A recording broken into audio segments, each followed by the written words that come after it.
Madame la Présidente, Monsieur le Président de la Commission des lois, Mesdames les sénatrices, Messieurs les sénateurs. Jamais votre Assemblée n'aura, dans cette histoire récente, examiné en aussi peu de temps autant de textes électoraux. Loi organique du 24 décembre 2020 relative au délai d'organisation des élections législatives et sénatoriales partielles, loi portant report du renouvellement général des conseils départementaux et des conseils régionaux que vous venez d'adopter définitivement, et ce soir, cet après-midi, le projet de loi organique relatif à l'élection du président de la République. Les deux textes de report devaient gérer l'immédiat, l'urgence de concilier impératif démocratique et impératif sanitaire. Vous les avez examinés dans un esprit foncièrement républicain, dans un esprit de rassemblement, de responsabilité, au moment où notre pays reste confronté à une crise sanitaire sans précédent. Le projet de loi organique que vous examinez ce soir nous invite pour sa part à renouer avec une forme de « normalité démocratique » tout en nous projetant résolument dans l'avenir. Renouer d'abord en procédant, comme chaque année qui précède l'élection présidentielle, à l'actualisation de la loi organique du 6 novembre 1962 pour rendre applicables au scrutin présidentiel les évolutions des règles du code électoral intervenues depuis la dernière élection. Il permet aussi, comme à chaque fois, de tenir compte des remarques formulées par le Conseil constitutionnel à l'occasion du dernier scrutin. Ces adaptations, elles ont d'ailleurs été examinées par votre commission des lois et ne posent pas de sujet de principe, puisqu'elles s'en tiennent pour l'essentiel à l'application du droit commun. C'est ce souhait de s'en tenir au droit commun qui explique d'ailleurs que le gouvernement ait défendu au cours de l'examen parlementaire de ce texte le fait d'écarter le recours à la double procuration, par exemple, qui ne se justifiait dans son esprit qu'en cas de circonstances exceptionnelles ou le maintien de la durée d'1 an de la campagne présidentielle. Nous y reviendrons lors des débats. Un texte classique, un rendez-vous traditionnel, donc solidement ancré dans notre tradition républicaine. Mais pourtant, il s'agit aussi, je le crois, d'un texte qui nous invite collectivement à nous projeter par-delà la crise sanitaire qui devrait, le vaccin aidant, être derrière nous en 2022, nous l'espérons tous, pour envisager plus largement la question des modalités de vote dans notre pays. Car l'objectif du gouvernement, face à ce que certains experts qualifient parfois de désenchantement démocratique, c'est bien de créer les conditions de la participation la plus large possible des citoyens français aux élections.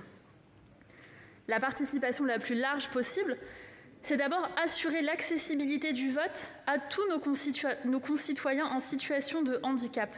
Vous savez combien le gouvernement y est sensible et engagé sur cette question. Le gouvernement a rétabli tout récemment le droit de vote de tous les majeurs sous tutelle et prévoit la production par les candidats de professions de foi en langage dit facile à lire et à comprendre pour les élections présidentielles.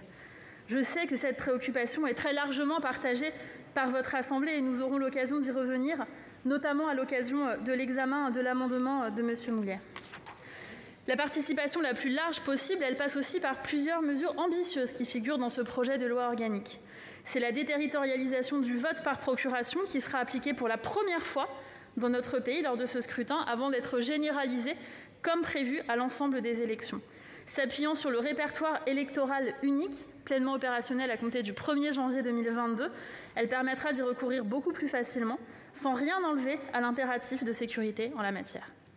Je voudrais rappeler à ce sujet qu'en outre, nos concitoyens pourront également profiter du dispositif déployé en ce moment par le ministère de l'Intérieur de e-procuration, qui dématérialise l'essentiel de la procédure de demande et de transmission en mairie des procurations. La participation la plus large possible, c'est enfin permettre aux détenus le vote par correspondance qui aura lieu pour la première fois pour un scrutin présidentiel, après le succès de l'expérimentation qui a été conduite pour les élections européennes.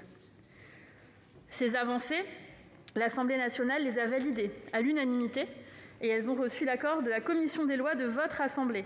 Et j'espère qu'elles recevront ce soir l'aval de votre hémicycle. Au-delà de ces innovations, les discussions parlementaires à l'occasion de l'examen des différents projets de loi ont confirmé l'intérêt de toutes les formations politiques sur la question des nouvelles modalités de vote.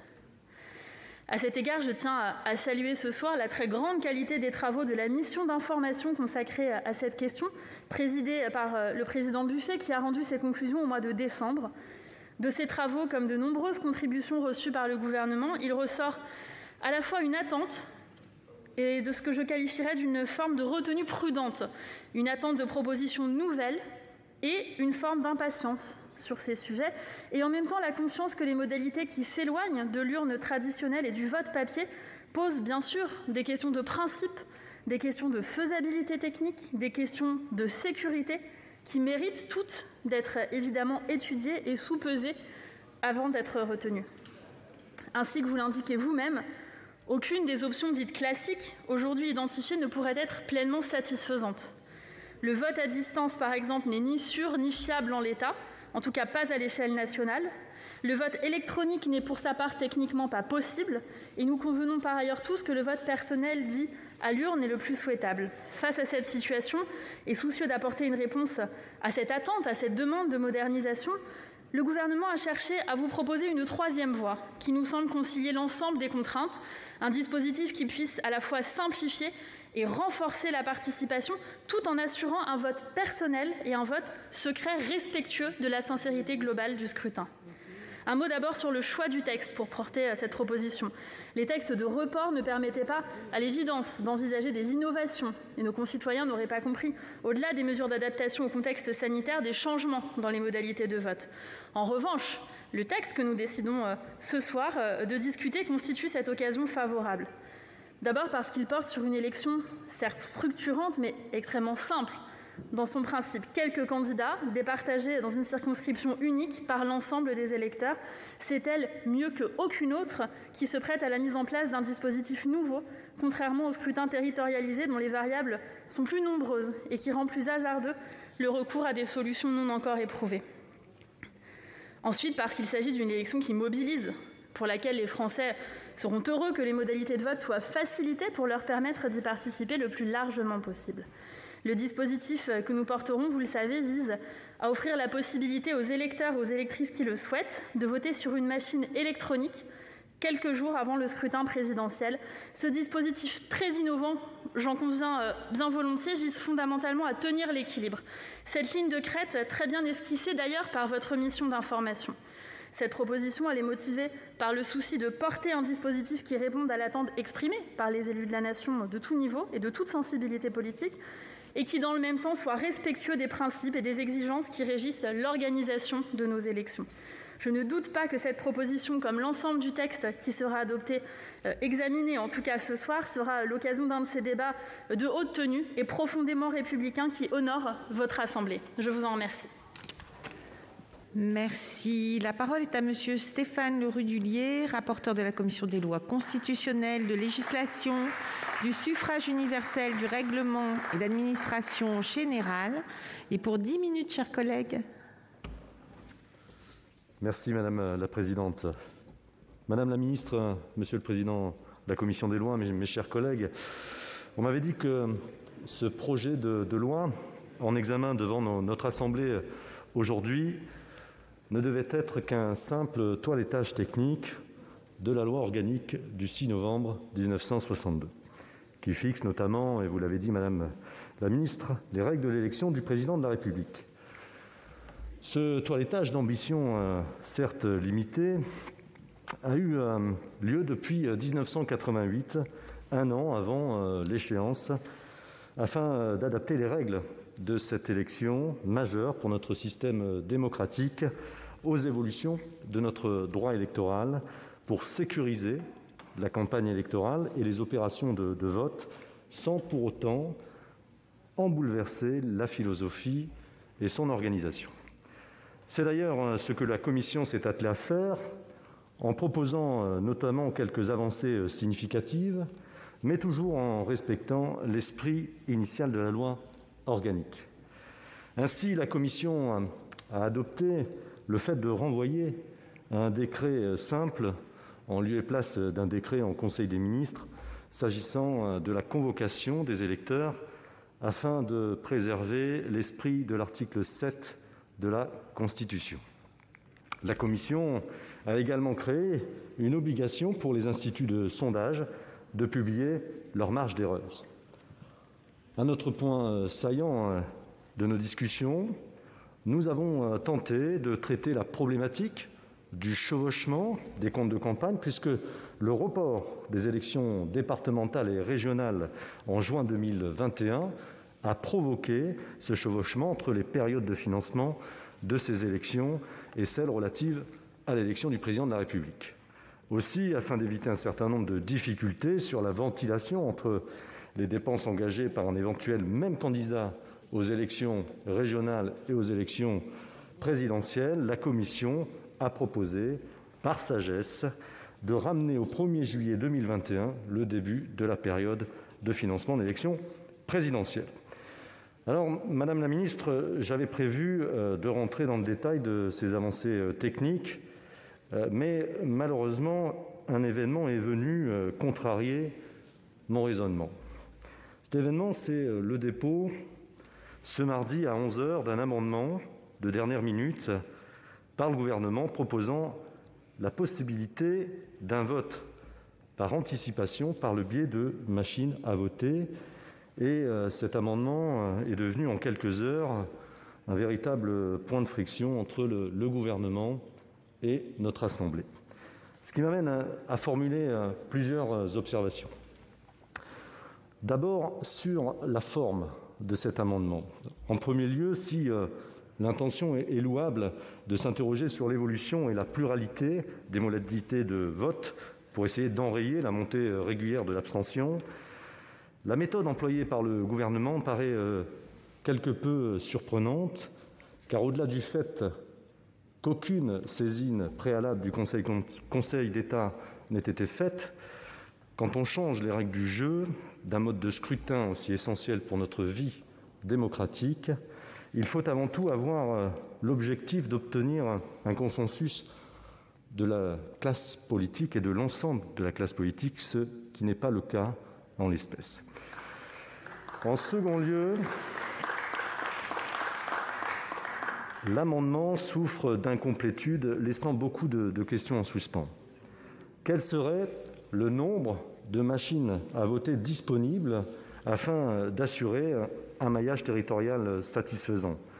Quelle serait la date du scrutin anticipé? Il est vrai que l'amendement que vous proposez indique qu'il ne s'agira que d'une seule journée dans la semaine précédant le scrutin, mais c'est largement insuffisant. Et ce n'est pas au pouvoir réglementaire de répondre à ces questions. Il y a là véritablement un risque d'incompétence négative très élevé. Mais au-delà de la forme, j'en viens maintenant au fond de l'amendement, et notamment sur le vote par anticipation. Par définition, un vote par anticipation signifie que la campagne officielle ne sera pas terminée au moment où certains électeurs accompliront leur devoir civique.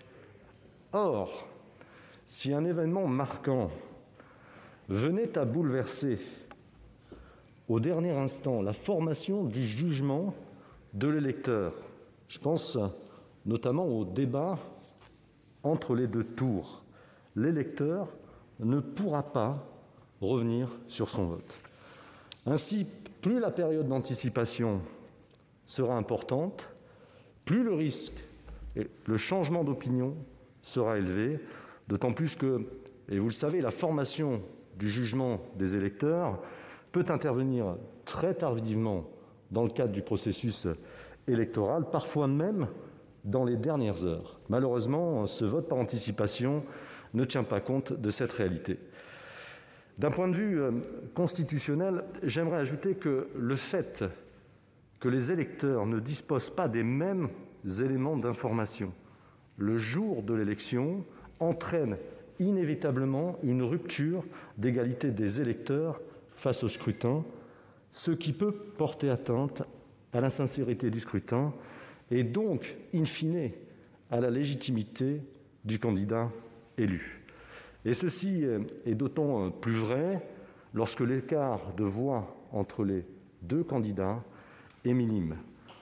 Par définition, le vote par procuration est diffus car les électeurs ne sont pas confrontés au même instant électoral. Ce qui m'amène à penser que cette disposition peut être véritablement fragile constitutionnellement. Et permettez-moi d'évoquer le deuxième élément de fond, la problématique des machines à voter, qui, si nous avons bien compris, serait le support choisi pour pratiquer ce vote par anticipation. C'est quand même une réapparition quelque peu surprenante de ce dispositif qui, comme vous le savez, est pourtant soumis depuis 2008 à un moratoire. Le Conseil constitutionnel, juge de l'élection présidentielle, avait d'ailleurs souligné dans une de ses décisions que l'usage de ces machines à voter soulève un réel problème de fiabilité, lié notamment à l'impossibilité de réaliser les tests permettant de vérifier le bon fonctionnement. Le moratoire, pour l'heure, n'est d'ailleurs toujours pas levé.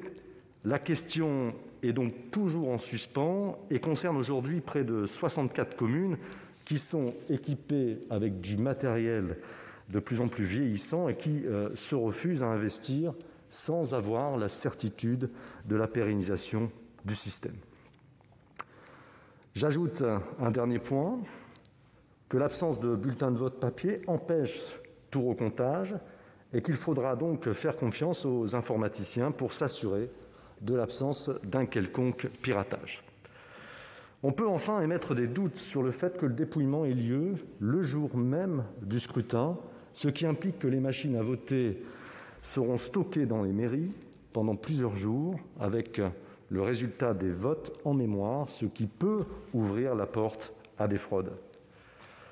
Alors, juste en guise de conclusion, un dernier mot, enfin, sur les effets sociologiques de cet amendement.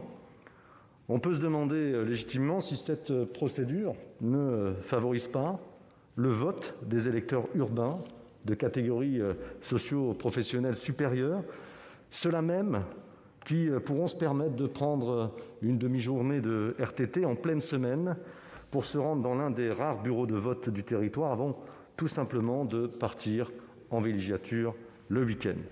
Alors, même si nous devons nous interroger sur les évolutions des modalités des opérations de vote, il est certain que cela ne saurait être la seule réponse à l'abstention grandissante, car est-ce le mode d'organisation du scrutin qui crée l'abstention? Non, incontestablement non. Je pense que le désamour de nos concitoyens par rapport à la politique est beaucoup plus profond. Alors, Madame la Ministre, pour toutes ces raisons, la Commission a émis un avis défavorable à cet amendement, à une très large majorité d'ailleurs, et ce débat sur les modalités de vote aurait mérité une véritable discussion parlementaire à l'Assemblée nationale et au Sénat. Merci beaucoup. Madame la Ministre, mes chers collègues, ce texte met à jour des dispositions techniques et propose de nouveaux dispositifs pour les prochaines élections présidentielles. Certaines adaptations ne soulèvent pas notre opposition, par contre d'autres nous interrogent. Il en est ainsi des conditions de vote des détenus qui mériteraient d'être précisées. Pour d'autres, nous n'y sommes pas favorables, comme la déterritorialisation de l'établissement des procurations. Notre interrogation est renforcée par le dépôt de l'amendement gouvernemental sur l'instauration d'une procédure de vote par anticipation sur lequel je reviendrai.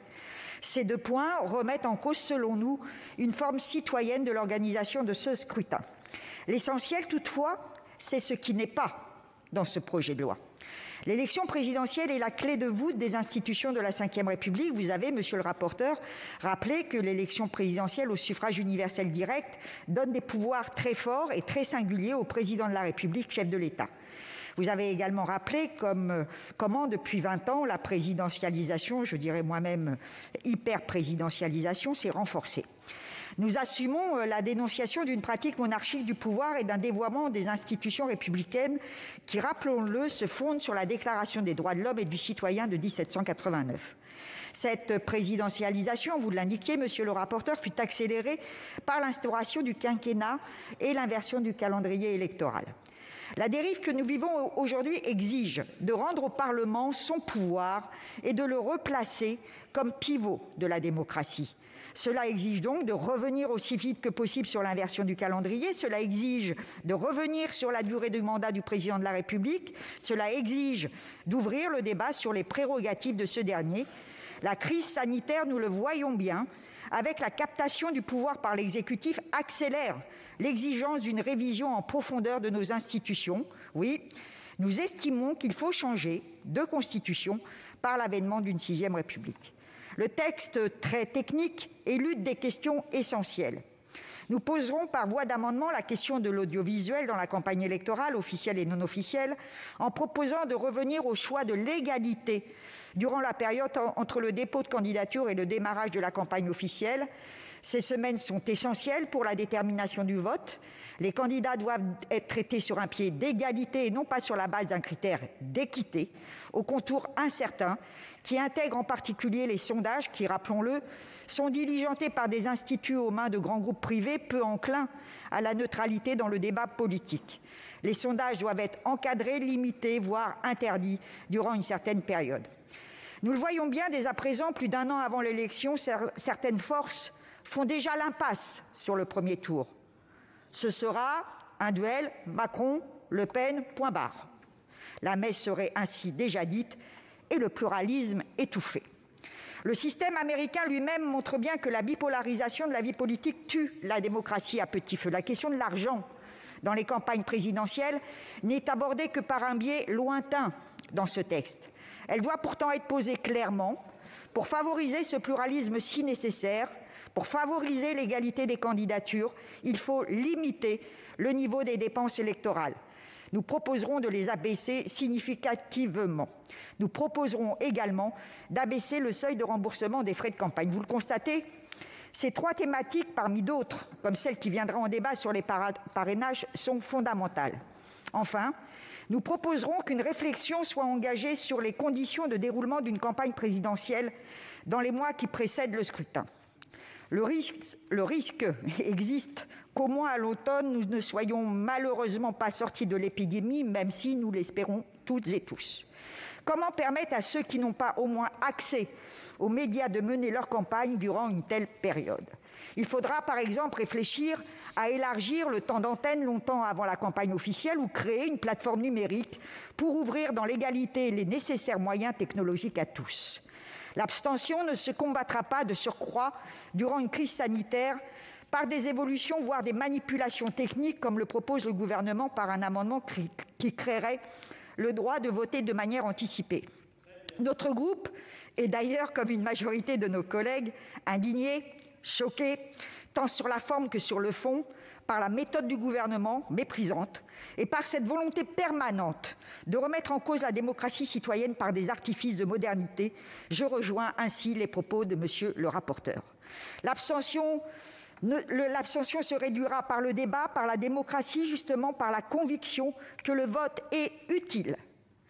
Nous ne voterons pas contre ce texte, mais nous nous abstiendrons car il est trop limité pour répondre à l'urgence d'un sursaut démocratique. Je vous remercie. Madame la présidente, Madame la ministre, mes chers collègues, en 1959, le juriste Georges Burdeau se demandait où était incarné le pouvoir dans la Constitution de la Ve République.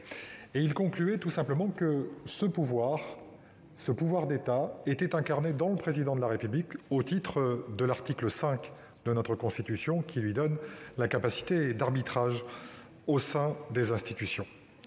Et ça veut dire tout simplement que l'élection de 1962 n'a pas été un changement de nature, mais un changement de degré par rapport au pouvoir donné au président de la République, un virage institutionnel. Et c'est ce qui fait que nous nous retrouvons là aujourd'hui, tout simplement parce que l'élection du président de la République ne figure pas dans le code électoral, d'où cet exercice ritualisé que nous avons tous les 5 ans. La vraie question, c'est faut-il continuer à procéder à ce rituel à un moment où nous sommes dans des circonstances exceptionnelles ? C'est ce que propose la majorité sénatoriale, c'est ce que proposait l'exécutif avant son happening de mardi dernier.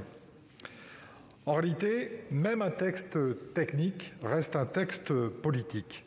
Et persister à le traiter comme un texte technique, c'est simplement procéder d'une révérence trop forte vis-à-vis de l'élection du président au suffrage universel. Cela voudrait dire aussi que tous les autres scrutins ne seraient pas importants, sauf celui-là. Cela voudrait dire aussi que la sacralisation de l'élection présidentielle ne nous permet pas de procéder à une modernisation de celle-ci. Or, je pense qu'il faut se garder des idoles, parce que, justement, en adoptant cette attitude, on en vient à intérioriser l'importance définitive de cette élection. Alors, le texte qui nous a été proposé initialement, c'est un texte de réglage, sans ambition majeure, une actualisation nécessaire avant chaque scrutin, parce qu'il faut faire un renvoi au code électoral, parce qu'il faut reprendre en compte les observations du Conseil constitutionnel. Le texte nous amène quelques modifications, je ne vais pas les reprendre, elles ont largement été évoquées. Il y a aussi quelques ajouts de la commission des lois, la convocation des électeurs par décret simple, l'actualisation de la liste des parrains, le caractère expérimental de la dématérialisation des comptes de campagne et des reçus-dons, l'obligation de publication des marges d'erreur par les instituts de sondage sur un amendement de Jean-Pierre Sueur et le démarrage de la période de financement de l'élection présidentielle au 1er juillet qui rétablit une disposition contestée par le Conseil d'État et nous avons donc fait un amendement de suppression. Nous avons également fait quelques propositions sur le parrainage en actualisant celui-ci et en donnant une nouvelle place aux citoyens dans cette modalité de sélection des candidats.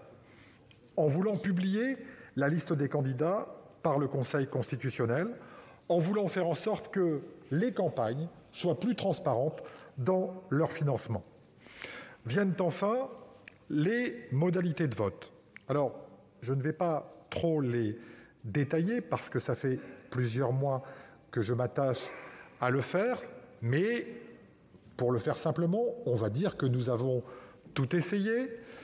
Le vote par correspondance en 2022, le vote par correspondance par expérimentation, le vote par correspondance en 2027.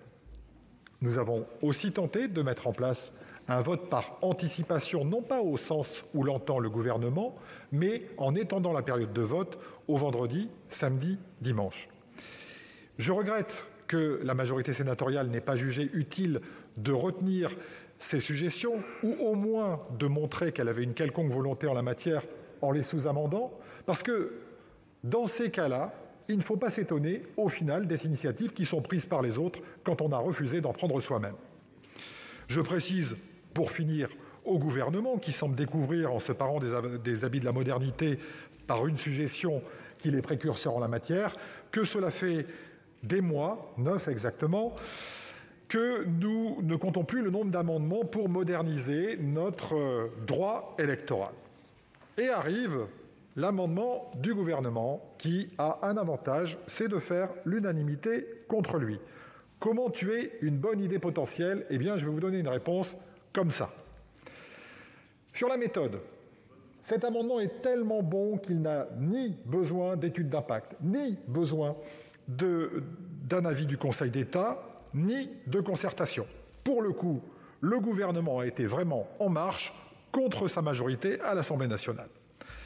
Les délais ne laissent aucune place à la réflexion, pas d'analyse, pas d'expertise. Il est vrai que la force immanente de ce gouvernement est tellement forte qu'il n'en a pas besoin, bien entendu. L'amendement tombe du ciel dans toute sa verticalité jupitérienne, en catimini, à l'issue de la navette parlementaire. Bref, c'est parfait. Sur le fond, nous avons le sentiment d'une improvisation, d'un grand flou, et quand c'est flou, vous connaissez la suite. L'amendement est structurellement défectueux. Il modifie la question de l'anticipation, la question de la territorialisation et l'extension du recours aux machines à voter. Sur l'anticipation du vote, la date est arrêtée par décret, on est tranquille, excite à nouveau les parlementaires. Sur la déterritorialisation, ça a déjà été dit.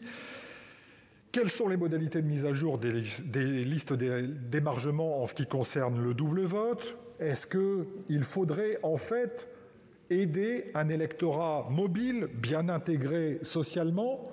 Suivez mon regard. Sur l'extension du recours aux machines à voter, ça a déjà été dit. Le moratoire serait levé. Nous ne sommes pas au courant. Sur quelle base ? Le rapport que le gouvernement devait avoir dans le précédent texte sur les départementales et les régionales 2 jours plus tard n'a plus d'intérêt, bien entendu. Quel maillage territorial ? Quelle est la capacité d'approvisionnement ? Qui paye les machines ? Est-ce que le maire est seul responsable ? Bref, c'est vraiment parfait. Sur la technique des machines à voter en tant que telle, il y a eu de multiples travaux en la matière. Et il y a une certitude. Il y a un rapport du Hacking Village de 2019 qui met l'accent sur le fait qu'aucune machine à voter n'est sûre, qu'elle soit en réseau ou pas. Dès que l'on peut avoir accès à cette machine, il y a un doute. Et l'ensemble des observateurs en la matière, même les spécialistes, nous disent que, s'agissant du vote, il faut être, pardonnez-moi l'expression en bon français, low-tech, c'est-à-dire une enveloppe et un bulletin. Alors, quelles sont les intentions réelles du gouvernement? Pourquoi ce changement de pied? J'ai eu des indices en lisant la presse comme vous.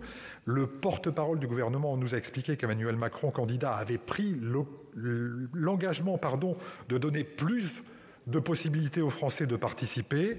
Tout le monde a bien compris que quand on parlait de ça, on parlait bien entendu du vote par anticipation, par machine à voter. C'était évident, il n'y avait pas besoin de sous-titres. C'est en tout cas la traduction que Gérald Darmanin a fait au rapporteur, le même Gérald Darmanin qui nous jurait la main sur le cœur qu'en dehors du vote à l'urne, il n'y avait pas de salut. Si cet engagement était aussi important, pourquoi avoir balayé l'ensemble des propositions d'un revers de la main? En fait, on aurait droit là à une volonté de moderniser le droit électoral et d'anticiper. Stéphane Séjourné, qui a la particularité d'être conseiller spécial du président et eurodéputé LRM, nous explique doctement que le sujet, c'est la modernisation de notre démocratie. Christophe Castaner, le responsable de la majorité écrasée dont je parlais tout à l'heure, nous explique que la proposition, au sens où on l'entend, serait effectivement une réponse au contexte sanitaire. Le gouvernement est en train de se rendre compte, après un an, qu'il faut adapter le droit électoral. C'est parfait. L'intention, mes chers collègues, c'est un piège grotesque, c'est vrai, mais grossier aussi, pour le Sénat. Le même Christophe Castaner nous déclare qu'on peut rester nostalgique, surtout ne change rien, le Sénat nous a habitués régulièrement à cela. Soit, mais une observation, les propositions, elles viennent de cet hémicycle depuis 9 mois, et non pas entre deux lectures et en catimini. En définitive, et on le sait bien, cet amendement n'a pas vocation à aboutir. La vraie difficulté, c'est que les Français retiendront de cette séquence inopportune le sentiment d'un tripatouillage politique, même si ce n'était pas vraiment l'intention. Je regrette l'apathie du groupe LR qui n'a pas pu porter des évolutions du droit électoral, et je dis juste qu'en l'espèce, au vu de ce texte, nous nous contenterons de nous abstenir sur celui-ci et sur cette mauvaise initiative du gouvernement. Je vous remercie. L'amendement numéro 32 qui est présenté donc par le gouvernement. C'est à vous, Madame la Ministre.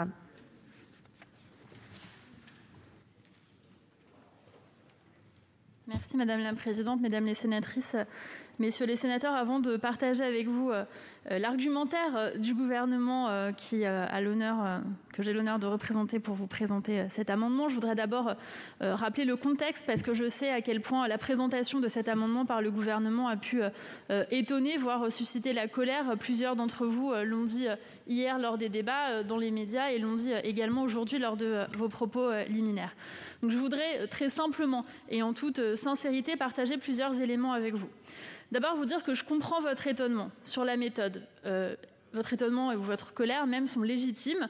C'est vrai que nous avons déposé cet amendement entre l'Assemblée nationale et le Sénat. C'est vrai que de tradition, c'est quelque chose que l'on évite habituellement, de faire en sorte d'avoir cet amendement qui arrive ici en discussion au Sénat sans avoir pu être examiné à l'Assemblée nationale. Mais je voudrais tout simplement partager avec vous le fait que nous travaillons pour moderniser le vote, que beaucoup d'appels ont été faits, d'appels du pied à la fois de la part des députés, mais également des sénateurs sur les questions de modernisation du vote. Les amendements d'ailleurs que nous venons d'étudier, pour certains, en sont la démonstration.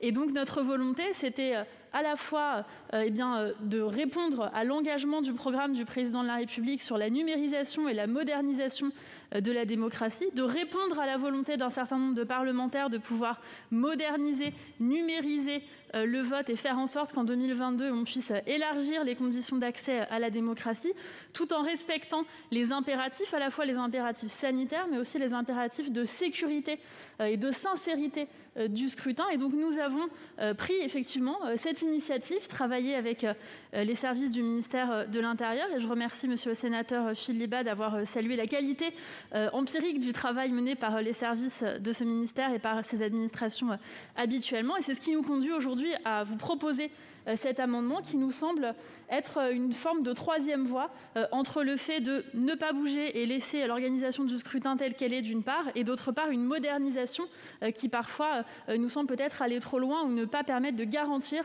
la sincérité du scrutin. Voilà en tout cas ce qui nous a amené à déposer cet amendement et à faire en sorte de vous proposer d'en discuter. Bien évidemment, le Sénat et le Parlement dans son ensemble, c'est à la fois une chambre de débat, mais c'est aussi une chambre de décision. Et donc, évidemment, c'est vous qui voterez. Et bien évidemment, comme vous le savez, mais je le redis, parce qu'on a parlé de passage en force, etc., nous ne passons rien en force, nous proposons cet amendement. Et le mot de la fin, bien évidemment, il vous appartient. Pour en venir maintenant... C'est la démocratie, absolument, monsieur le sénateur, et c'est heureux que ce soit comme ça. Pour en venir à la présentation de l'amendement, je voudrais vous dire que les élections, donc, elles sont organisées, vous le savez, avec une grande rigueur, grâce à la participation active des maires, des équipes communales, de l'administration de l'État. Et cette rigueur, elle se traduit par des modalités de vote simples et efficaces. Un vote à l'aide d'un bulletin, dans une enveloppe ou dans une urne, le dimanche du scrutin via une machine. Cette simplicité, elle permet de réduire drastiquement les malfaçons, les fraudes, les polémiques, les contentieux. Elle évite de faire peser une incertitude sur les opérations électorales et sur les résultats. Et elle permet de maintenir la confiance des citoyens dans les opérations électorales. Maintenant, si cette simplicité des opérations de vote, elle a les avantages de sa robustesse, elle en a bien évidemment aussi les défauts.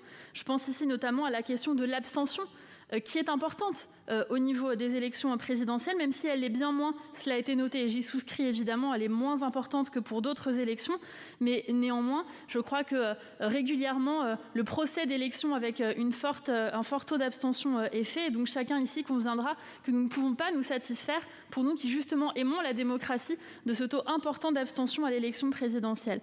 Alors bien évidemment, la méfiance de l'ensemble des citoyens français, elle a des ressorts divers et variés, cela a été abordé, mais je voudrais poser la question du nombre d'électeurs qui auraient besoin de voter à un autre endroit que là où ils se trouvent, qui ne sont pas dans leur commune quelques jours avant le scrutin ou même le jour du scrutin en tant que tel. Alors évidemment, il y a des solutions qui existent déjà. Je pense à la question de la possibilité de procuration. Je voudrais rappeler ici que le ministère de l'Intérieur est en train de moderniser considérablement l'établissement de ces procurations. Pour les élections de juin prochain, il sera par exemple possible d'établir une procuration avec une nouvelle téléprocédure que nous avons mise en place, partiellement dématérialisée. Cette procédure, elle va être plus simple, plus rapide pour l'électeur, plus sécurisée aussi, et plus allégée pour les policiers, les gendarmes et pour les maires. Et ça, je crois que c'est fondamental en termes de temps et d'engagement. Pour autant, ces procurations, elles ne se suffisent pas à elles-mêmes. Il y a certains électeurs qui ne peuvent pas, et j'y reviendrai tout à l'heure, ou d'autres qui ne souhaitent pas confier une procuration. La question du secret du vote, vous le savez mieux que personne, c'est une garantie constitutionnelle au cœur de la démocratie. Et comment nous pouvons alors exiger de la part de ces électeurs de confier leur vote à d'autres de façon empirique. Pour toutes ces raisons, il nous semble indispensable d'entamer la modernisation des opérations électorales du pays. C'est pourquoi cet amendement, il ouvre la voie à une nouvelle modalité de vote, doublement originale et facilitatrice, puisque l'électeur pourra voter dans une commune de son choix jusqu'à une semaine précédant le scrutin. Évidemment, pour des raisons techniques et pour sécuriser les procédures, il ne sera pas possible de voter en tout lieu et à toute date. C'est bien l'objet de cet amendement. Pour autant, ce que nous voulons proposer, c'est que les électeurs puissent choisir une commune de leur choix parmi celles qui leur seront proposées, et le gouvernement veillera à ce qu'il y ait un maillage complet du territoire national. Certaines villes étrangères pourront aussi être choisies, et à une date fixée par décret, durant la semaine précédant le scrutin au maximum, les électeurs pourront se rendre dans le bureau de vote ouvert pour voter par anticipation à ce moment-là. Ce bureau, il sera largement similaire au bureau où nous nous rendons le dimanche, à ceci près qu'ils seront nécessairement équipés d'une machine à voter, puisque si le dépouillement avait lieu à l'issue des opérations de vote, cela serait susceptible d'influencer les autres électeurs et là, d'interférer avec la campagne électorale comme cela a été soulevé. Si l'urne était conservée pendant plusieurs jours, les risques de fraude étaient trop élevés. Par conséquent, les électeurs voteront sur cette machine qui sera ensuite verrouillée, mise sous clé, avant que le dépouillement ait lieu le dimanche soir. Je voudrais dire que nous considérons que cette nouvelle modalité, elle est équilibrée, puisqu'elle ouvre des possibilités de vote inédites, sans atténuer la robustesse du système électoral. Elle sera d'abord proposée à une échelle raisonnable avant de pouvoir être étendue davantage. Je voudrais ensuite, si vous me le permettez, et si j'ai encore une minute, Madame la Présidente, répondre peut-être à quelques questions qui ont été posées à cet égard, notamment dans vos propos liminaires. Vous avez évoqué la question de savoir combien de temps les électeurs disposeraient pour pouvoir procéder à ce vote numérisé dans un autre territoire. Je vous le disais, nous proposerons que ce soit jusqu'à une semaine avant et nous proposerons que les dates soient réduites au maximum eu égard aux possibilités techniques et prises par décret. Vous nous posiez la question de savoir quel serait le maillage. Nous sommes en mesure à l'heure actuelle de développer une machine par département et je voudrais rappeler que le Conseil constitutionnel va obligatoirement contrôler le projet de loi organique et se prononcer sur la conformité de ce projet de loi en réponse à la question qui était posée sur la constitutionnalité de cet amendement. En ce qui concerne les réticences sur les machines à voter, je voudrais rappeler que jusqu'à présent, aucun incident n'a été signalé depuis 2012. Aucune élection nulle part en France n'a jamais été annulée pour cause d'incident sur une machine à voter. Il me semble que c'est important. Ensuite, je crois qu'il y a peut-être une petite caricature qui est faite sur cette proposition. J'entendais certains dire on veut permettre à des gens de partir en vacances à la Baule et de voter quand même. Moi, c'est pas du tout l'objet de cet amendement. Moi, je souscris complètement au fait que le vote, c'est un droit, mais c'est surtout un devoir, et que quand on doit se rendre disponible pour exercer son devoir de citoyen, évidemment, on se rend disponible pour exercer son devoir de citoyen.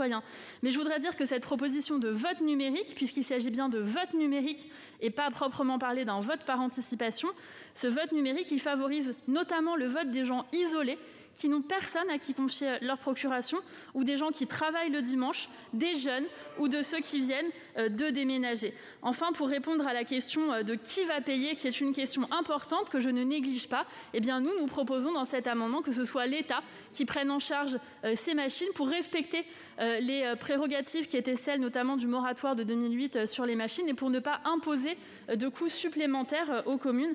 Voilà la proposition que nous formulons. Enfin, je dois répondre parce que les grands auteurs ont été cités, Stéphane Séjourné, Christophe Castaner et Gérald Darmanin.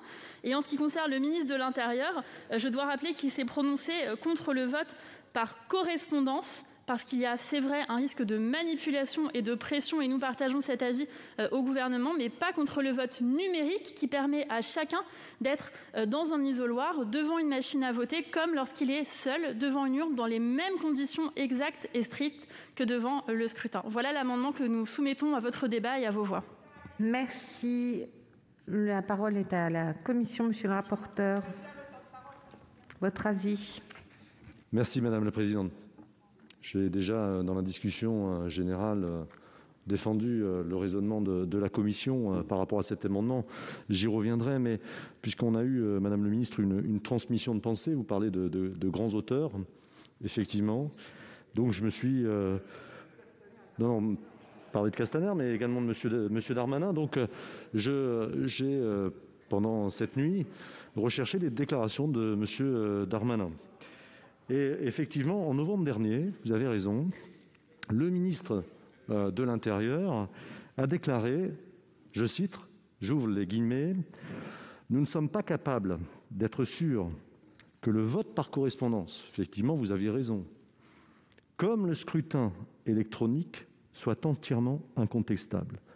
Des cas de fraude peuvent être relevés. » Il écrivait également « Nous n'avons pas besoin de cela au moment où la légitimité des élus est attaquée. » Pire, il renchérit par rapport au vote par anticipation.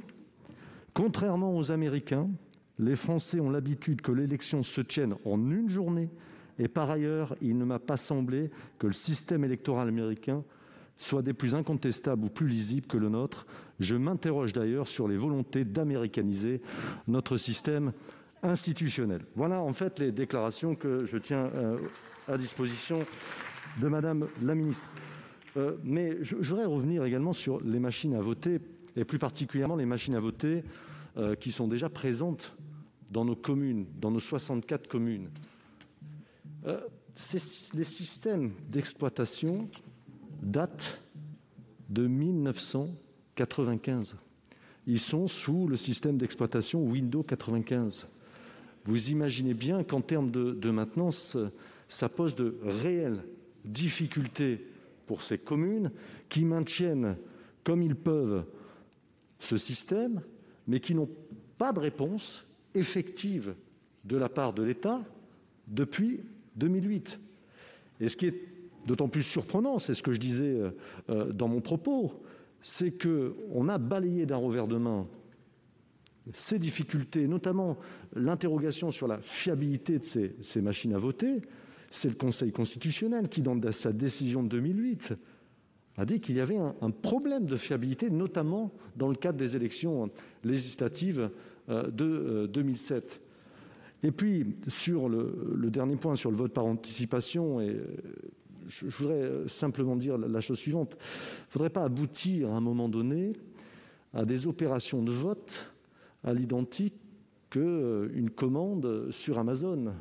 Je sais que ça peut être signe de modernité, mais je pense que, puisque vous citiez de grands auteurs, je vous renvoie à l'esprit des lois de Montesquieu, qui disait la chose suivante, que l'isoloir était essentiel pour la suspension du jugement quelques instants afin de faire le bon choix. Et ce n'est pas d'être rétrograde que de penser que notre système électoral actuel est quand même le mieux adapté pour notre système démocratique. C'est la raison pour laquelle la Commission, et pour toutes ces raisons que j'ai évoquées préalablement, émettra un avis défavorable. Merci. Je vais donner la parole à Monsieur Pacaud pour explication de vote. Oui, merci Madame la Présidente, Monsieur le rapporteur, Madame la Ministre. Je ne reviendrai pas sur les circonstances étonnantes de l'arrivée de cet amendement. Et vous avez vous-même, Madame la Ministre, reconnu effectivement que c'était un petit peu cavalier, entre guillemets, ou baroque. J'ai 3 choses, moi, simplement à vous dire. D'abord, en ce qui concerne la motivation de cet amendement, il y a un objet, généralement, il y a un objet lorsqu'on rédige des amendements. Vous avez prononcé 15 fois au moins le mot modernisation, mais en fait, il semble que la véritable intention, ce soit la lutte contre l'abstention. C'est souhaitable, c'est louable. Simplement, je suis très étonné. Je n'ai pas vu une seule fois le mot lutte contre l'abstention, enfin l'expression, dans votre texte. Et cet objet, il est très bizarre. L'objet d'un amendement, il est là pour expliquer pourquoi il y a l'amendement. Là, vous n'expliquez pas pourquoi. Vous expliquez comment. C'est une suite, en quelque sorte. Votre objet, il complète, entre guillemets, un amendement très incomplet, que vous avez d'ailleurs complété dans vos explications. Vous m'avez fait la leçon tout à l'heure sur l'égalité. À juste titre, peut-être. Mais alors moi, je vais vous la faire. Parce que franchement, en matière d'égalité, d'accès au bureau de vote électronique, alors là, vous allez pouvoir m'expliquer, vous allez devoir m'expliquer. J'habite dans un département qui s'appelle l'Oise, c'est un grand rectangle. Alors, on ne sait pas combien il y aura de bureaux de vote, il y en aura un, visiblement. C'est même pas dans l'objet, ce sera dans le décret. Alors, comment sera-t-il choisi? On peut supposer que ce sera la ville-préfecture, à moins que ce soit une ville où La République En Marche ait fait de bons votes, je n'ose le croire. Toujours est-il que, si c'est dans l'Oise, si c'est à Beauvais, quand vous habitez à Noyon ou à Crépy-en-Valois, aux confins de l'Aisne, très chère présidente, aux confins de la Seine-et-Marne, vous êtes à 100 km de la ville-centre. 100 km. Aller-retour, ça fait 200 km. Pensez-vous que beaucoup de gens, notamment les ruraux, vont faire la route? Vous allez privilégier donc certains urbains. Les ruraux, ils ont l'habitude d'être méprisés, mais ils commencent à en avoir assez. N'oubliez pas les gilets jaunes. Et alors, en matière de bilan carbone, pour un gouvernement qui nous donne des leçons d'écologie quotidiennement, alors là, bravo. La dernière chose, pour terminer, et je reprends l'idée de notre rapporteur. Effectivement, la citoyenneté, c'est un droit, c'est un devoir, c'est même une chance, c'est une responsabilité. Il a parlé d'Amazon, monsieur Le Rudulier, il a tout à fait raison. Moi, je vous dirais que je ne souhaite pas que notre démocratie devienne en fait quelque chose qui se consomme. Merci, chers collègues. J'ai fini. Qui se consomme. Je ne veux pas d'une fast-foodisation de notre démocratie. Merci. Monsieur Kerrouche. Bien. Madame la ministre, d'abord, je dois vous féliciter pour votre humour et votre audace, parce qu'il en faut, pour présenter un tel amendement. Je ne sais pas comment vous dire. Il y a un concept qui doit être propre à La République En Marche, ça doit être la creusitude. Quand on regarde cette proposition, elle n'est tout simplement pas sérieuse. Quelques points simplement factuels. On va parvenir je pense qu'il faut parvenir sur la méthode, parce que nous sommes à peu près tous au courant de la façon dont les choses se sont passées. Et j'allais dire, c'est une habitude pour le gouvernement de passer en force sur le Parlement, quel qu'il soit, sur sa majorité également. Mais simplement, rentrons dans la technique. Il y a plein de problèmes. Un problème tout simple, celui de la déterritorialisation du vote.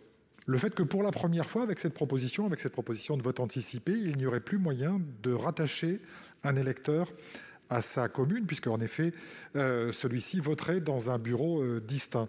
Et donc, en fait, nous n'aurions plus pour la première fois de connexion entre l'électeur et son territoire. Et ça peut éventuellement fausser la façon de concevoir le sens des votes. Sur l'orientation sociologique, vous dites qu'il n'y en a pas. C'est faux. Et on a un bon exemple. C'est tout simplement le fait que, en ce qui concerne les procurations, elles ne sont pas utilisées socialement de la même façon. Et en effet, c'est souvent la population la plus insérée et la plus mobile qui en profite, et on aura exactement la même possibilité dans le système que vous proposez.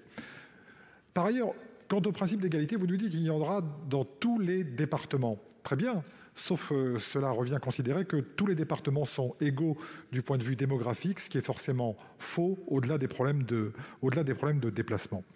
Et puis, il y a singulièrement la question des machines à voter. Et là, il faut être clair.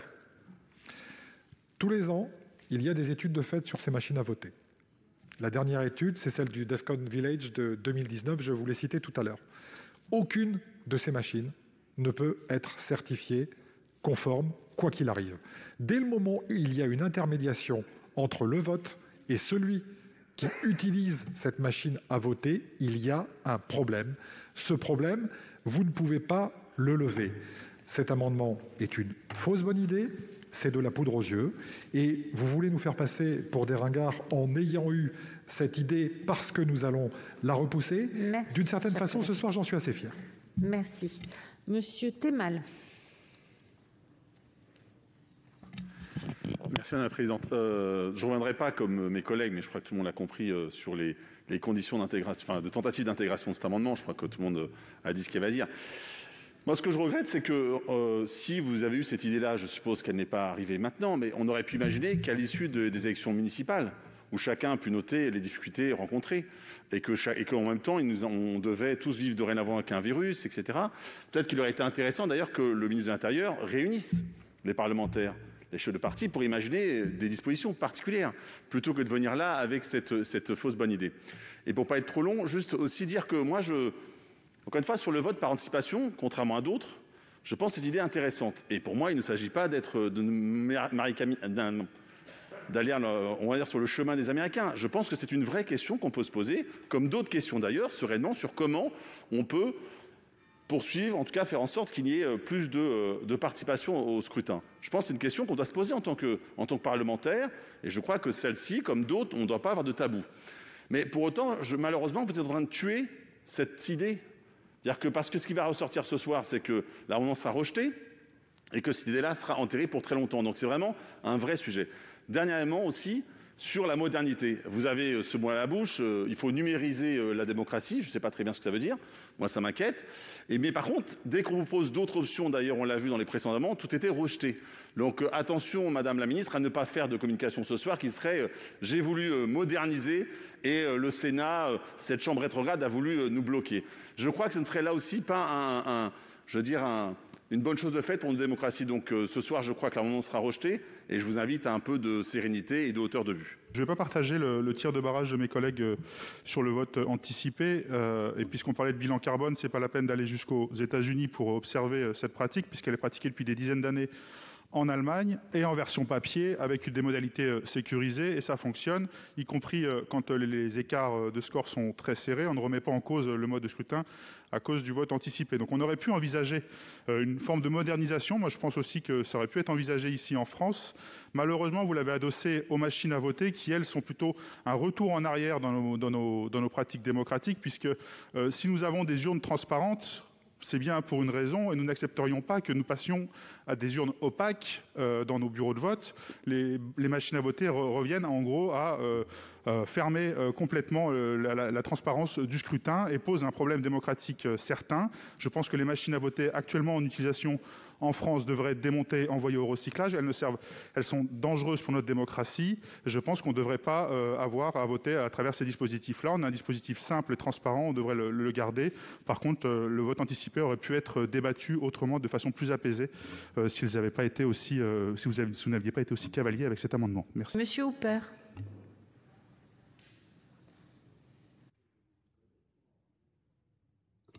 Madame la ministre, sur cet amendement, j'y verrai une motivation vertueuse, celle de combattre l'abstention.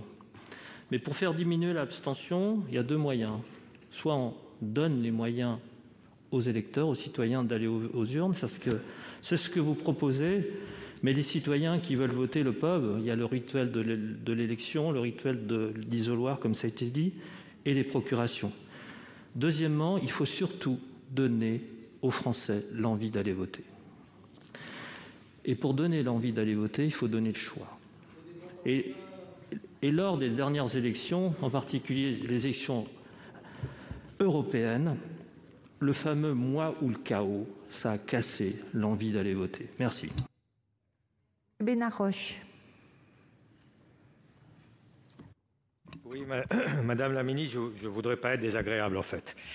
Je ne voudrais pas être désagréable, mais en fait, je ne crois pas ni à l'improvisation hasardeuse de votre mesure, ni à un travail acharné de dernière mesure en répondant à l'appel de tout un tas de parlementaires qui auraient fait que vous auriez abouti sur cette solution un peu trop tard, mais suffisamment tôt pour pouvoir nous la présenter ici en catastrophe. Je n'y crois pas du tout, je suis désolé. J'ai plutôt une interprétation un peu machiavélique, excusez-moi, mais machiavélique au sens de Machiavel, au sens littéraire, pas au sens péjoratif du terme. Et c'est quoi cette interprétation? Je la vois pas avec trois questions. La première, qu'est-ce qui va se passer si votre amendement est refusé?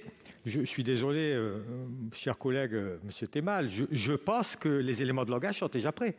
Le fait de dire que c'était la modernité et que face à la modernité, il y a tout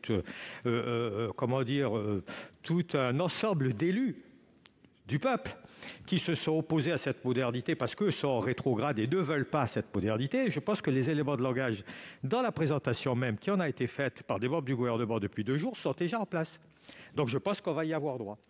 Et si par extraordinaire, quelque chose avait fait qu'elle ait des chances de réussir et que cet amendement soit passé, quels étaient les buts visés en fait? Réfléchissons. Quel est le public visé? Quel est l'électorat visé? On l'a déjà dit. On connaît quel est l'électorat qui va se déplacer, qui va chercher quel est le bureau de vote où il peut aller, qui va prendre un véhicule, qui va faire un déplacement, qui va aller voter dans une machine à voter, sans bulletin de vote et sans avoir reçu ni les professions de foi, ni aucun élément supplémentaire qui lui permette de faire le vote auquel il est habitué. C'est sûrement un électorat qui est déjà motivé pour ce type de vote, qui va être motivé par cette élection, qui est un électorat qui, sociologiquement, est déjà un peu marqué. Et dernière question, la date, une semaine avant, certes, mais qui va la décider, la date, une semaine avant? C'est le gouvernement. En fonction de quoi? Par un décret, en fonction de quoi?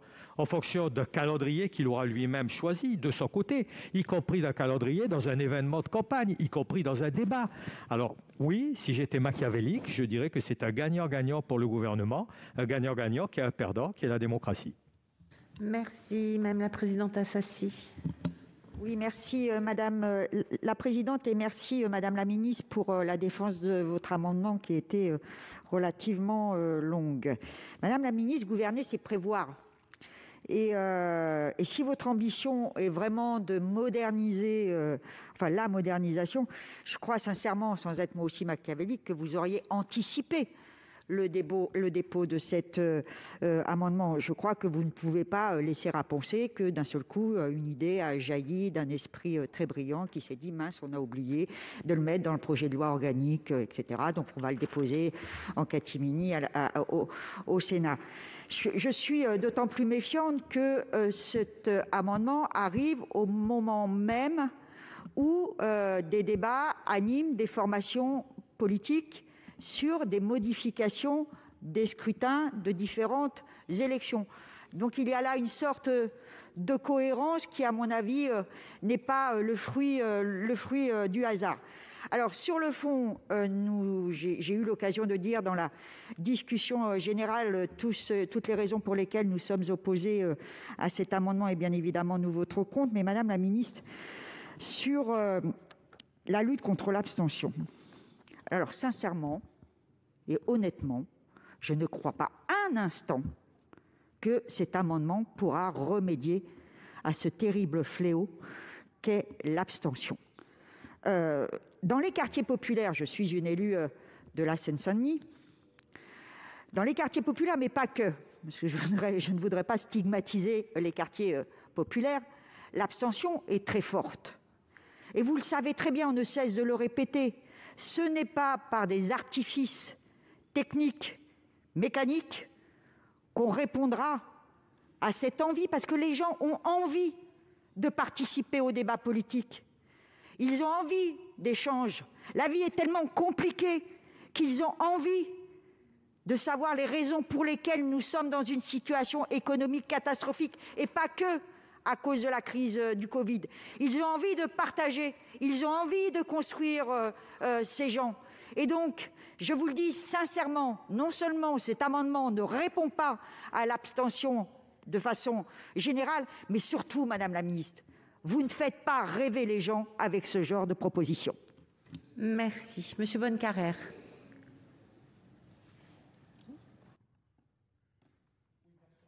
Nous ne voulons pas renouveler les termes de la discussion générale. Quelques observations rapides. Si effectivement l'objectif du gouvernement, lorsqu'il a déposé mardi, sauf erreur de ma part, ou mercredi en début de matinée, son amendement à l'occasion de l'examen du texte, il l'a déposé exactement, je pense que c'est mardi, de manière concomitante à l'adoption du texte qui concernait la date des élections départementales et régionales. Ce qui veut dire que si effectivement le gouvernement avait l'objectif de favoriser la participation et d'imaginer un autre mode électoral, à 24 heures ou 48 heures près, je suppose qu'il avait quand même réfléchi depuis quelques jours, voire depuis quelques semaines, à son hypothèse de travail, il avait toute possibilité de demander d'ouvrir cette possibilité à l'occasion des élections départementales et régionales, d'être dans une logique d'expérimentation, ce qui pouvait se comprendre et ne nous mettait pas en risque par rapport à l'élection principale de notre démocratie. Deuxième élément, machine à voter, puisqu'il y a les deux éléments, anticipation, machine à voter. La notion de machine à voter, aujourd'hui, vous n'en avez pas d'agréé sur notre territoire. Donc, soit, Madame la Ministre, vous avez disposé de cet équipement, très bien. Si ce n'est pas le cas, vous nous parlez d'une machine à voter qui est à développer. Vous comprenez bien qu'il n'est quand même pas très convenable d'organiser un mode de scrutin présidentiel à partir d'un outil dont nous ne disposons pas aujourd'hui et qui serait à envisager à développer. Troisième observation sur le terrain de la modernisation, nous avons regardé ces sujets et nous avons été très étonnés de voir que les pays qui paraissaient le plus en pointe dans cette modernisation, je pense en particulier à l'Estonie qui maintient sa position, mais qui est un pays plus modeste, mais je pense surtout aux Pays-Bas et à la République fédérale allemande, étaient revenus en arrière par rapport à l'utilisation des mécanismes électroniques. Je suppose quand même que vous avez fait une étude européenne là-dessus. Et j'ajoute enfin que la référence au Portugal est assez curieuse, et j'en termine, puisque le Portugal procède par vote par anticipation, mais je n'ai pas du tout connaissance qu'ils utilisent une machine électronique. Donc je ne comprends pas très bien pourquoi cette référence vient dans notre débat et vous renouvelle l'enjeu de maintenir la confiance de nos concitoyens dans le processus électoral. Merci, Monsieur Lecomte. Merci Madame la Présidente, Madame la Ministre, mes chers collègues. Il faut oser malgré tout. Il faut oser après une année où on nous a expliqué qu'on ne pouvait pas changer les règles, où nous faisions des propositions et à chaque fois c'était non, on ne pouvait pas modifier les règles électorales, elles étaient immuables, etc. Vous avez rappelé, Monsieur le rapporteur, les paroles du ministre de l'Intérieur. Puis d'un seul coup, voilà, alors qu'un texte venait d'être adopté pour les élections départementales et régionales, on ose. Et on ose proposer un bouleversement complet sur plusieurs points en même temps. On aurait pu parler des machines à voter. On aurait pu parler du vote anticipé. Finalement, ce sont deux sujets. Eh bien non, on ose et on ose tout en même temps. Alors que pendant 1 an, on n'a fait que de l'immobilisme. C'est quand même assez étonnant. Il faut oser. Alors, oui, la question de l'anticipation, elle existe. On le fait, les Français de l'étranger le font lorsqu'ils votent par Internet. Donc, ce n'est pas nouveau dans notre procédure électorale. On aurait pu aller un peu plus loin. Mais pourquoi, Madame la Ministre, vous nous proposez tout ensemble ? Pourquoi, Madame la Ministre, le gouvernement nous propose aussi des machines à voter alors que, vous l'avez évoqué, il y a quand même beaucoup de réserves qui s'expriment dessus. Pourquoi ne pas avoir proposé, finalement, dans un seul temps de principe de précaution, mais c'est vrai que quand on ose tout, principe de précaution, de le faire pour les élections départementales ou régionales sur un département ou une région donnée et qui souhaite le faire. Enfin, il y a une question d'égalité. Ça a été évoqué. Quand il y a plusieurs centaines de kilomètres pour aller à la machine à voter, qu'on nous ne dise pas que ça sera facile pour tout le monde et pour ceux qui travaillent. C'est quand même l'argumentation que vous nous avez donnée. Et je pense aussi, puisqu'il s'agit, vous l'évoquez aussi pour les Français qui vivent hors de France, là, ce n'est pas des centaines. C'est des milliers de kilomètres qui sépareront les Français de cette machine à voter. Donc, voilà, pour toutes ces raisons, ça semble assez étonnant, cette proposition décalée par rapport à un texte qui, quand même, a vocation à traiter de problèmes sérieux avec des arguments sérieux. Merci. Monsieur le Président Roquier. Merci, Madame la Présidente, Madame mes chers collègues. Eh bien, je crois qu'on est tous d'accord sur un point, c'est de lutter contre l'abstention, et je crois qu'on a tous raison. Mais mon groupe n'est pas opposé, en principe, à une modification par le vote par anticipation. Les machines à voter, je suis un peu réticent, mais pourquoi pas un jour. Mais par contre, ce que je pense, c'est qu'il faut faire des expérimentations. Quand on change les règles du football ou du rugby, par exemple, les règles de jeu, eh bien, il y a des tournois de juniors, il y a des compétitions un peu inférieures, si vous voulez, où on expérimente, on essaye. Eh bien, je pense qu'il ne faut pas expérimenter ça avec l'élection présidentielle, qui est le top 14 de l'élection. Donc on commence par des scrutins peut-être cantonaux, comme dit M. Bonnecar, des départementaux, enfin départementaux ou régionaux, mais qu'on commence à rôder ce système, et puis on verra après pour l'élection reine, qui est l'élection présidentielle. Merci. Monsieur le Castorba.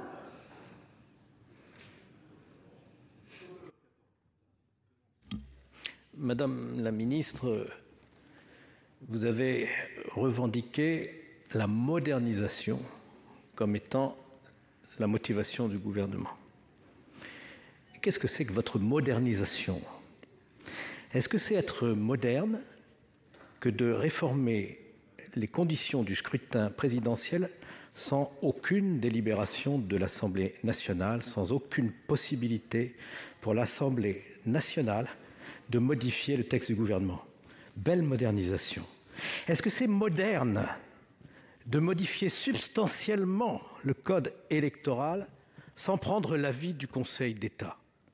Est-ce que c'est moderne, Madame la Ministre, de présenter un tel amendement qui concerne l'organisation de notre vie politique sans avoir pris la précaution d'une concertation avec l'ensemble des forces politiques de ce pays? Est-ce que c'est moderne de réformer l'organisation des bureaux de vote sans demander leur avis aux représentants des maires? Est-ce que c'est moderne, Madame la Ministre, de présenter au Parlement, dans ces conditions, aujourd'hui au Sénat, un amendement qui ne règle pas toutes les questions fondamentales que pose la réforme que vous mettez en œuvre, au point qu'on peut se demander s'il ne serait pas frappé, comme les juristes le disent, d'incompétence négative. Vous voulez les mains libres, comme d'habitude. Vous voulez tout régler par décret, comme d'habitude. Vous arrivez avec un texte qui est plein de lacunes, de failles, qui n'a pas été étudié sérieusement. Alors là, je dis, si c'est ça, votre modernité, alors je suis obligé de vous dire, je préfère me ranger parmi les anciens que parmi ces modernes-là. Et je vais ajouter une chose. Vous allez jeter la suspicion sur la sincérité du vote. Vous allez faire voter des Français alors que la campagne présidentielle est en passe d'atteindre son pic dans les 2 ou 3 derniers jours de la campagne. Des électeurs qui n'auront pas tout vu et qui se seront quand même prononcés. Vous allez mettre en place une organisation qui est une vraie usine à gaz et dont on n'entrevoit que les prémices. Et puis, le résultat de tout ceci, c'est, je vous l'assure, si vous persévérez, la contestation de l'élection présidentielle de 2022, comme Trump a contesté celle des États-Unis en 2021. Merci. Monsieur Savoldelli.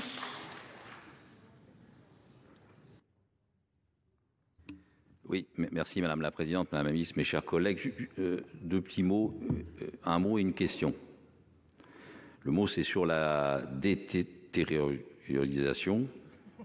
Vous avez, j'ai eu du mal à le dire, d'autres ici sont bien plus éloquents, comme vous. Franchement, on n'a pas besoin d'affaiblir la commune. On n'a pas besoin d'affaiblir les relations entre les maires et l'État. Donc je pense que c'est une mauvaise chose dans la confiance qui doit être établie entre l'État et la commune. La question que je vais vous poser, Madame la Ministre, je vous ai écouté, vous avez fait une défense d'amendement assez argumentée, avec des fois des élans d'enthousiasme, puis des fois plutôt des freins, parce que vous avez bien senti la difficulté quand même de nous convaincre. Je vous ai écouté pendant 9 minutes. Je me suis dit, il va y avoir une ouverture. Elle va nous dire ce qui est valable pour la présidentielle est valable pour les législatives. Comment ça se fait que vous avez oublié ça? Vous avez oublié l'Assemblée nationale? C'est-à-dire que toute votre argumentation sur l'abstention, sur il faut déterritorialiser, etc., vous avez des législatives qui sont dans la foulée des présidentielles, où on élit les députés, après on va élire les sénateurs et les sénatrices, et là, hop, il y a un brouillard total. Donc franchement, ça sent l'opération politicienne. On n'en a peut-être pas vu encore le loup, mais ça ressemble à ça. Parce que sinon, vous auriez intégré quand même, au minimum, l'Assemblée nationale et le Sénat dans votre réforme. C'est aussi une façon quand même de manquer de respect au parlementarisme. Mais si vous pouvez me répondre, ça serait bien, Madame la Ministre. Pourquoi vous avez omis de parler des législatives? On a le droit de s'abstenir aux législatives, on a le droit de s'abstenir aux départementales, on a le droit de s'abstenir aux régionales, on a le droit de s'abstenir aux municipales. Mais là, par un vent terrible, il faudrait alors là se ruer vers la présidentielle. Vous sentez que l'abstention va reculer comme ça? Merci. Monsieur le Président Marseille. Madame la Présidente, Monsieur le Président de la Commission, Madame la Ministre, moi je serai un peu moins sévère que beaucoup de nos collègues qui se sont exprimés. Parce que malheureusement, je pense que cet amendement vient d'ailleurs et que le gouvernement a appris en même temps que nous son existence. Et donc je rends hommage au ministre qui a dû s'évertuer à défendre quelque chose qui n'était pas très défendable. Pour autant, c'est malheureusement le rôle du ministre. Je pense que nous vivons malheureusement une démocratie sous ordonnance depuis près d'1 an. Les circonstances sont très particulières, c'est vrai. Mais elles deviennent de plus en plus particulières sur le plan démocratique. Aujourd'hui, on est obligé tous les jours de s'interroger pour savoir si les élections seront maintenues à leur date. Que dira le Conseil scientifique?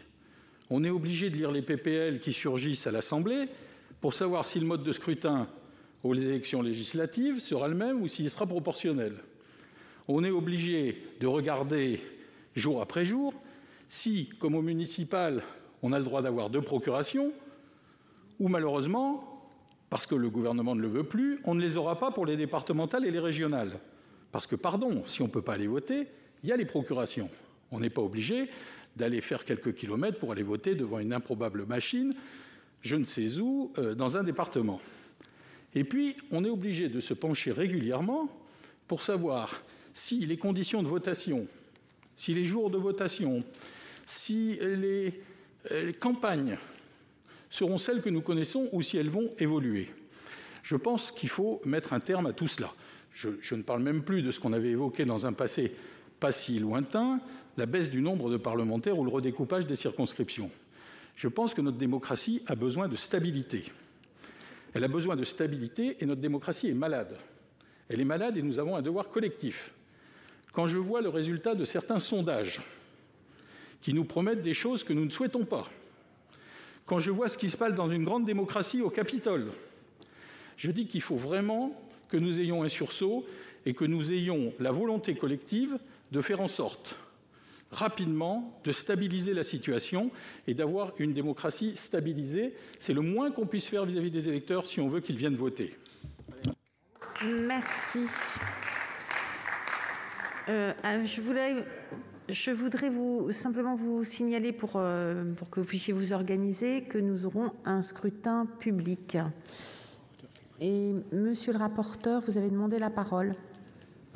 Et ensuite, je donnerai la parole au président. Oui, Madame la Présidente, je voudrais essayer de convaincre Madame la Ministre du bien fondé de notre position. Vous avez admis que la forme n'y était pas, mais j'aimerais revenir maintenant sur le fond.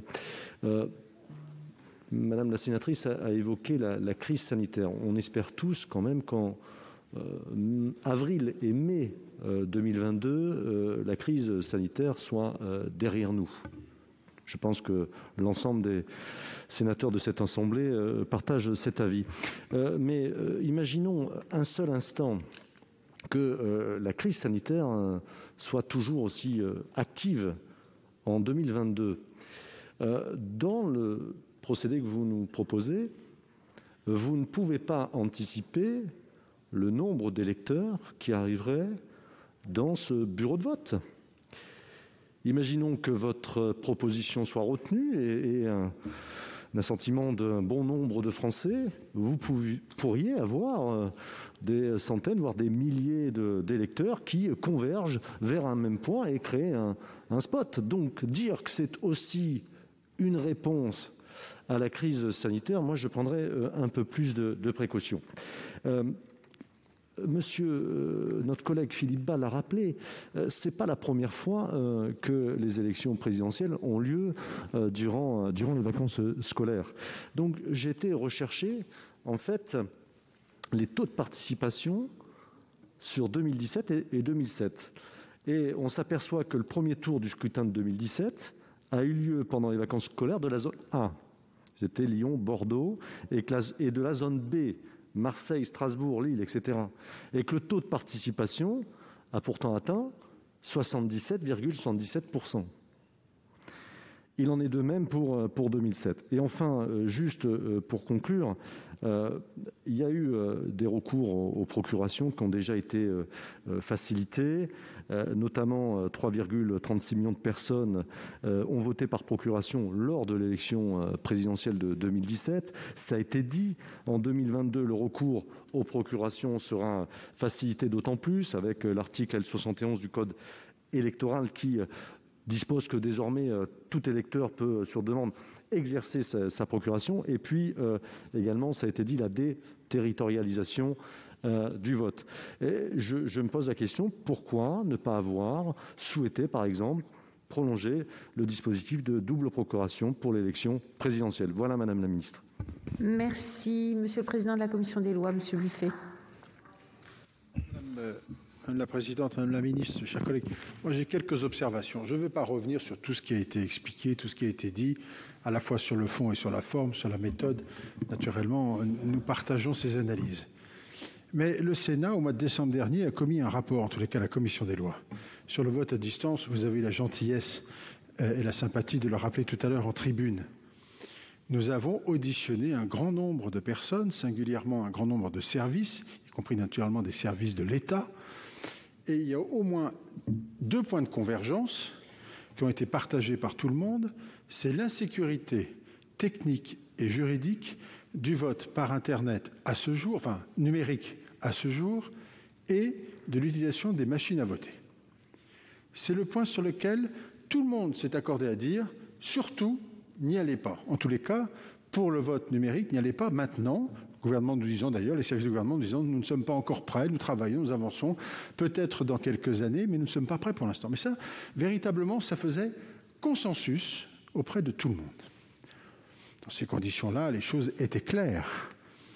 le directeur de l'ANSSI, qui s'exprimait devant un parlementaire, un député, récemment, moins d'un mois, le 18 janvier dernier, sauf erreur de ma part, si je ne dis pas de bêtises, vient de confirmer clairement qu'il était hostile à l'utilisation des machines à voter, compte tenu à la fois de leur obsolescence, naturellement, et du risque de cyberattaque. À un moment où nous sommes encore, là, en ce moment, un hôpital du département du Rhône est victime de cyberattaques. Ça fait plusieurs fois que les choses arrivent. On imagine bien que ces machines à voter qui porteraient en leur sein le vote d'un certain nombre de nos concitoyens 3 jours avant le dimanche du vote pourraient elles-mêmes faire l'objet de ce type d'attaque, en tous les cas d'une insécurité totale. On ne comprend pas en réalité. On ne comprend pas qu'aujourd'hui, on puisse nous proposer ce type de solution, alors même que de notoriété publique, ce moyen de vote est contesté de façon extrêmement large et extrêmement consensuelle. C'est surtout ça que nous voulions vous dire.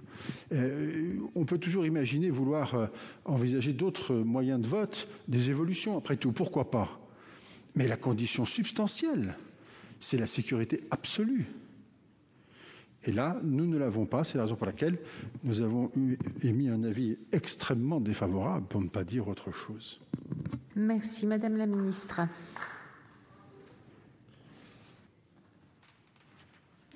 Merci, Madame la Présidente, Mesdames et Messieurs les sénateurs. Je vais tenter de répondre à plusieurs des questions qui ont été posées lors de vos interventions. D'abord, j'observe dans les différentes interventions des uns et des autres que l'objectif que nous voulons défendre par le biais de cet amendement, il me semble être partagé et faire consensus, celui de lutter contre l'abstention et de faire en sorte que chacun et chacune puisse venir participer davantage à l'élection présidentielle. Nous partageons l'objectif, me semble-t-il, et c'est déjà quelque chose où nous pouvons nous réjouir.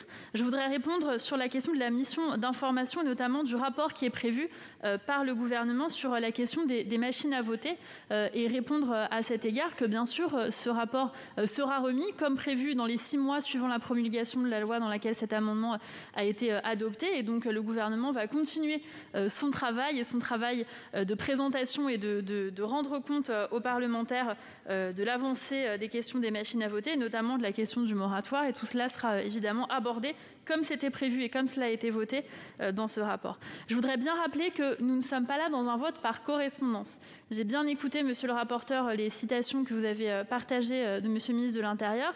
Il me semble que le ministre de l'Intérieur fait à ce moment-là état de ces réticences et que je partage et qui sont largement partagées vis-à-vis du vote par correspondance. Je suis tout à fait d'accord, monsieur le rapporteur, avec vous sur l'importance de se trouver seul face à son choix et seul face à son vote. Et là, on sera vraiment bien devant une urne, devant une machine à voter plus précisément.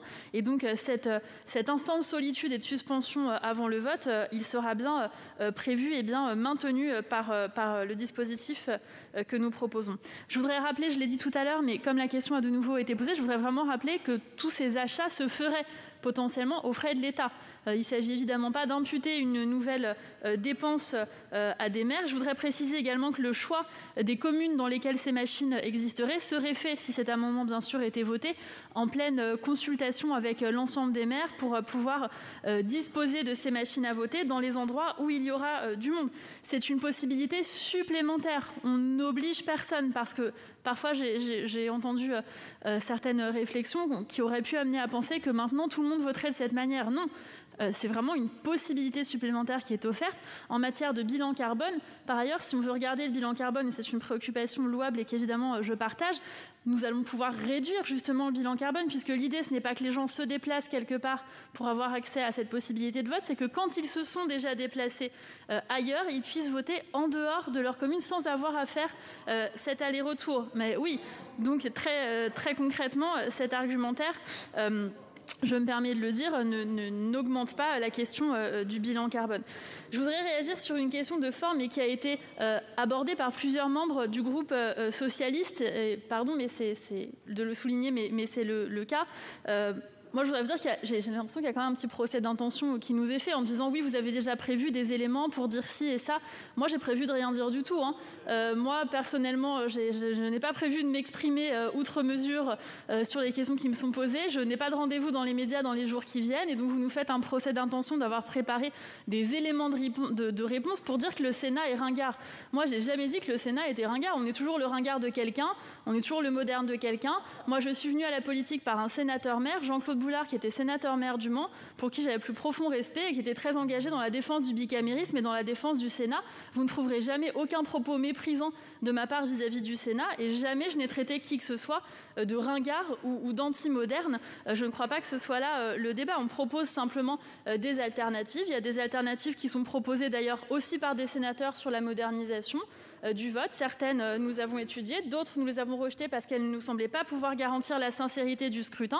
Donc il ne s'agit pas de faire une modernisation à tout prix et une escalade vers la modernisation ou l'américanisation ou que sais-je, mais très simplement de proposer des solutions qui volent et qui soient très concrètes.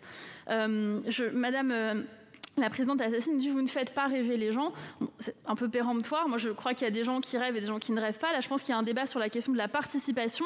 Et je pense qu'au contraire, et d'ailleurs, l'intérêt nous avons été les premiers surpris à voir qu'il y avait un intérêt d'ailleurs d'une grande partie de la population pour ce débat que nous avons là ce soir, nous montre à quel point les citoyens sont demandeurs de nouvelles possibilités sécurisées pour pouvoir aller voter. Il n'y a donc pas de passage en force, il y a une proposition de notre part, un débat qui est en train d'avoir lieu et puis un vote. Donc il n'y a évidemment aucun passage en force, c'est simplement une possibilité offerte d'aller voter ailleurs. Voter ailleurs, ça ne peut pas se faire le même jour de façon sécurisée parce que nous sommes vraiment attachés à pouvoir garantir la sincérité du scrutin et faire en sorte que le scrutin ne soit pas contesté. Moi, je suis très sensible à des arguments qui ont été portés par plusieurs sénateurs de dire qu'on a absolument besoin de ne pas arriver à un scrutin présidentiel qui serait contesté et que cette sincérité, elle est nécessaire pour l'ensemble de la vie démocratique. Et là, nous sommes en mesure de proposer cette situation qui nous semble sécurisée. Enfin, pour répondre sur la question des législatives, effectivement, en ce qui concerne les élections législatives, la particularité, c'est qu'il y a différentes circonscriptions. Et donc là, avec la présidentielle, c'est une circonscription unique. Et donc, il nous semble plus...